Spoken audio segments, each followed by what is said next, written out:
Hey, what's up? It's Michael. I just noticed that every time I start these videos, I raise my hand and I touch my face. You might want to check that out. I just noticed that. I'm so exhausted. All this weekend, I've been getting beat up. Just relentless people just trying to get me to do all kinds of things for me. And just I'm not gonna mention any names. I'm not even gonna tell you what it's all about. I'm just gonna say frustrated, right? So fucking tired. I mean, I'm operating on maybe about 6 hours sleep. That's my fault, but I'm not getting my medication either like I should be. So I wanted to talk about development where for me, right? Because unfortunately, I can't do any interviews right now because everybody here, I can't film any of them because it's like legal on the down low. But anyways, very important that I share this information when it happens and see how I get through the process. In my past, any kind of real guilt or shame or anything, I'm getting high, bam. Or if I have access to it, or if I'm actually doing it, it just gets worse. I don't normally just go out and do it. You know what I mean? I don't remember the last time I just pulled up to a dope house and say, fuck everybody, you know what I mean? Screw my family, everybody else. That's not what has happened in the last, I don't know how many years. It's snuck up on me. It's sneaky.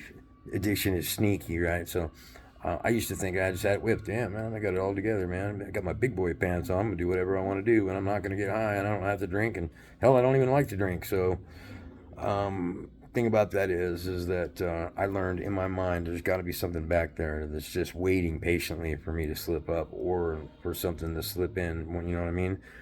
I'm a Christian, right? But I do believe there's a lot of demonic stuff that happens. I know that there was a serious demonic presence in my old home back in Phoenix, North Ninth Avenue in Lincoln. And the same room that I lost my son in, I felt that presence the last time I was in his room before he died. And it scared the shit out of me. I'm not even going to lie. And so I left the house. I wasn't really welcome there to begin with. My ex-wife told me if I was going to be here, I had to go in his room. So I did that. Anyways, but it was solid, right? I talked about this, how the roaches just disappeared all of a sudden. That's never happened to me in my life. Like I've been dealing with roaches since I was like a baby, right? I used to go in my bathroom and I would take a piece of apple, right, and I would chop it up, and then I'd put some like Aquanet, spray some Aquanet around it. Once they were covered, I'd leave the room, right, the bathroom, and I'd come back to the bathroom like half an hour, and it'd be covered in roaches, right, this apple, and I would spray a ring of Aquanet around it and light a fire to it. It's just a stupid thing I used to do as a kid, but anyways, kind of funny. But anyways, my roaches in the house, he disappeared. I'm like, what's going on? Anyways, there's a lot of real weird stuff going on in my house. Um, I don't like my hair right now, so I'm having a fit. I'm in between haircuts because I had it really nice. As you can tell, there's a pretty decent mohawk right there, and it's real thin right here. So I'm trying to eventually do like a fro hawk, or something like that. I don't know. I get bored. I got multi-talented when it comes to looks, I guess. But anyways, let's talk about this latest thing that just happened to me. All right. So I have these friends overseas, and a couple. I have one Japanese woman, right, and another Japanese woman, and I have like two Chinese women, a Turkish woman, a Poland, somebody from Poland, France, London. Just like all of a sudden I become Mr. International, right? They're all really cool people, and I'm so intrigued in like by their culture and how they are. Now I already know from books, like I read a lot, but books and movies, how like you know the culture is over there in Japan and in China especially, and so I'm like I'm walking on eggshells, right? And they're gonna be watching this. I share this with them anyway, so I love you, all of you. You know what I mean? So, anyways, I'm talking to one of them, and I've actually been talking to two of them, and they're so excited about this cryptocurrency thing, and they show me videos and pictures of all the money that they make USDS. I'm like, what the? It's a lot of money, but it's not. It's my head's not in that right now. And they're like, oh, we can teach you this, we can teach you that. And I'm like, okay.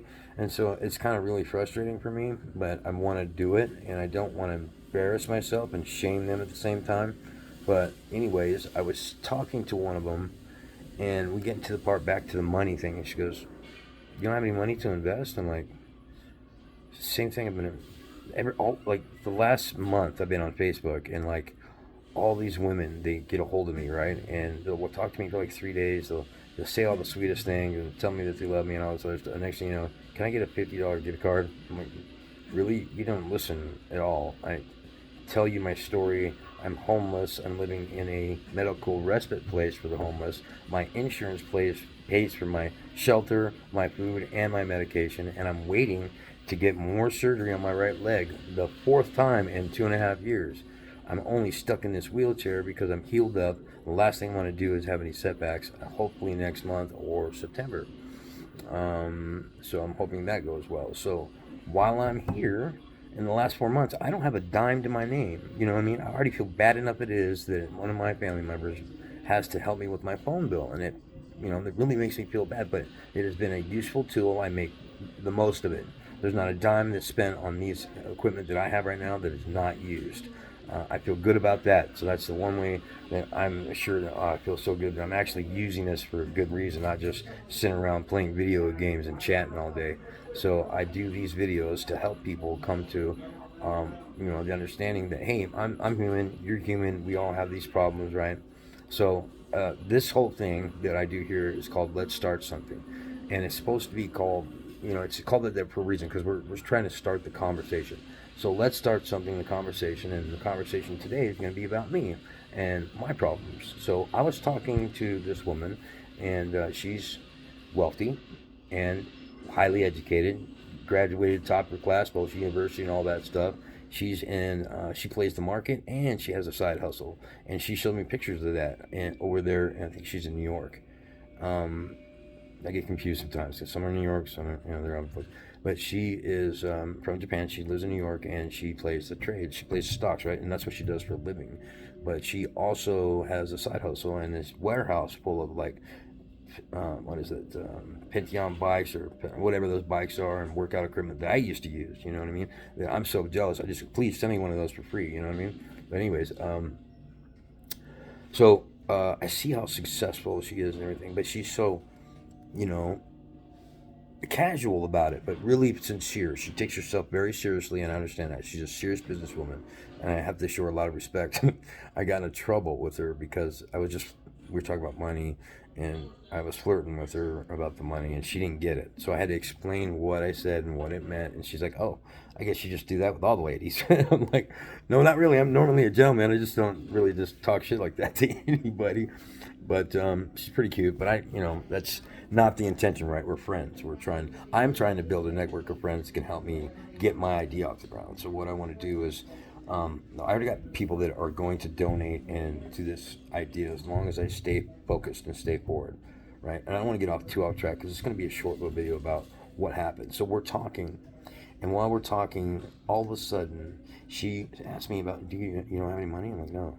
And she's like, and I tell her why. She's like, please tell me this isn't true. And I said, yes, it is. And I've had to tell this story like several times in the last 2 weeks. I made a lot of friends on Facebook and stuff like that. Some of them are real, some of them aren't. God, that's the worst thing you ever have to go through if you're trying to make friends on Facebook, because either they want to get in your pants or they want to take your money. And I don't have the ability to do either one right now. So, nor would I. I'm looking, maybe.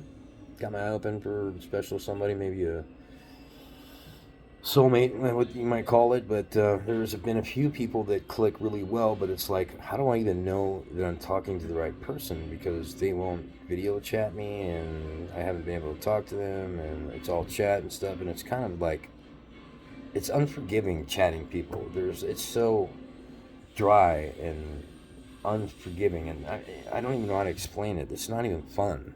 I hate it. I do a lot of predictive text, speak to text, and a lot of it comes out like garbage. Like, they're like, even I go back and read it like, oh my God, what did I just send this person? You know what I mean? But so to get to the point, I'm talking to her and she's telling me this, and I just can't control my emotions all of a sudden, and I've never had that before, except a couple months ago when I got scared, I was going back out on the street. I was afraid to go back out on the streets. I was going to die, dude. There was no way I could get rid of, clean from that stuff. And that's for 2 weeks. Not going to happen. You know what I mean? And as soon as you're on the streets, it's a matter of survival. It's dog eat dog, man. You're either playing the game or you're getting hustled. One of the two. And I don't like being alone. And the people that are safe are the ones that somehow find a way to get alone. And they don't look healthy. They don't lead like you got a life or nothing. It's bad. Okay. I don't want ever have to go through that, and that's why I'm doing this. I don't want anybody to have to go through what I have to. If anybody had to feel the pain that I've had to feel in the last 2.5 years, let's say everybody in this country had to feel that for 2 hours, or 3 hours, or 24 hours, everything would come to a screeching halt. I guarantee it. I've never felt so alone and so much pain in my life. And you can say, well, you did it to yourself. No, I didn't. You think I'm just gonna put myself out there and step outside of my body and grab a .44 caliber and start shooting at myself? That's the craziest thing I've ever heard. You might as well do that, right? Because everything that mattered to me the most, that I wanted the most, is gone. Not because I have it, because they wanted to be. I'm blaming myself for something, or they're blaming me for something they should be blaming themselves for. They left. No, I get it, right? I made a mistake, and I wasn't honest about it, and I felt a lot of guilt and shame, and so that's the thing that I'm trying not to do, is be dishonest and not tell the truth about something, you know what I mean? Damn it.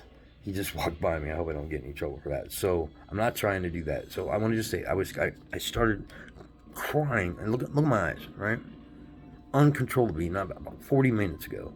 Because I felt this huge sense of embarrassment, shame towards this woman. Here's a woman of very high stature. You know what I mean?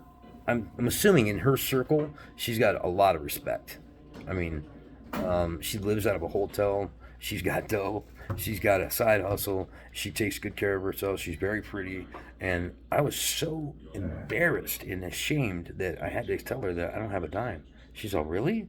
Not even this, and it's all over, and they're trying to show me how to invest, and it's not even a big amount. It's like, it's anywhere from $600 to $1,000. The next thing you know, you're rolling, dude, and it's a fun little game that they play, and they enjoy it. And I understand it some bit, but I don't get all the numbers and the terminology is what I want to learn right now. Just the terminology.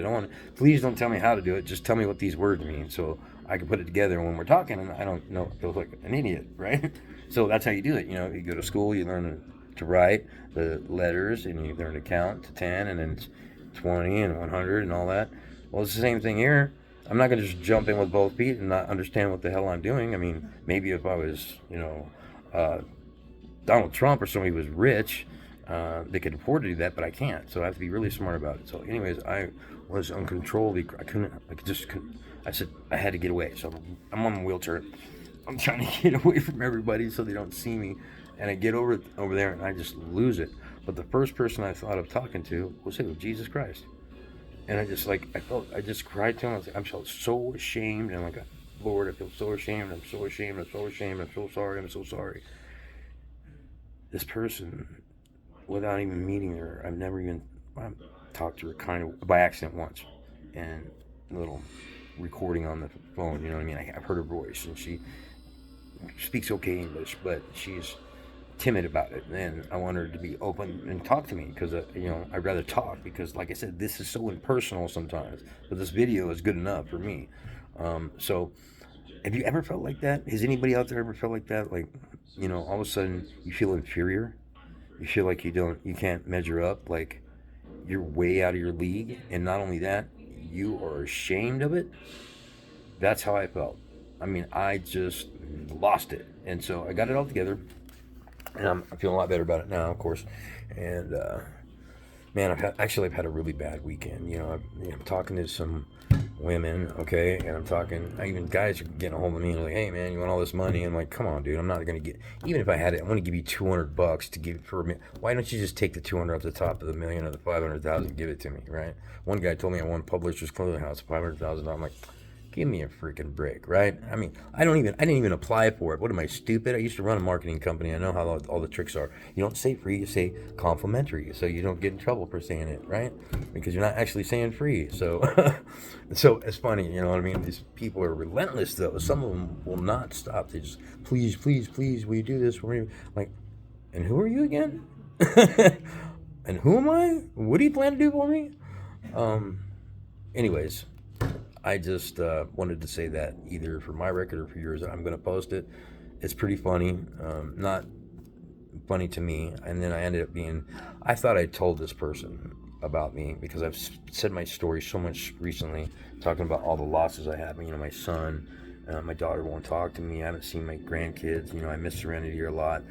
So, you know, without telling the story, I showed her. I showed her a picture of my son and my granddaughter at my wedding. I showed a picture of me and my ex-wife holding hands at the altar. And I showed her a picture of my son just wearing glasses and a few other things. And so she got back to me and she was like, man, I'm like, maybe she's never going to talk to me again. Maybe I embarrassed her. Maybe maybe she does feel like hoity-toity or something like that. But no, she was in the shower, got back and she said, I'm so sorry. And then she guessed, is that your son's daughter? I'm like, well, yes, it is. That's Serenity. And I miss Serenity a lot. That child has more charisma and charm than any baby I've ever been around. And she's probably the smartest thing that's ever come out of the womb. Just saying, by the way. And her mother doesn't deserve her. That's for sure. She should be with my ex-wife, Heather. And so that's the way I feel about it. And I don't care what anybody says. She should be with Heather and not with her mom, because her mom is to me. Anyways, I just want to, I love all you guys. I thank you for your time watching these videos. Again, you can check me out on YouTube. I have a channel, michaelmerriman0@gmail.com. Again, michaelmerriman0@gmail.com.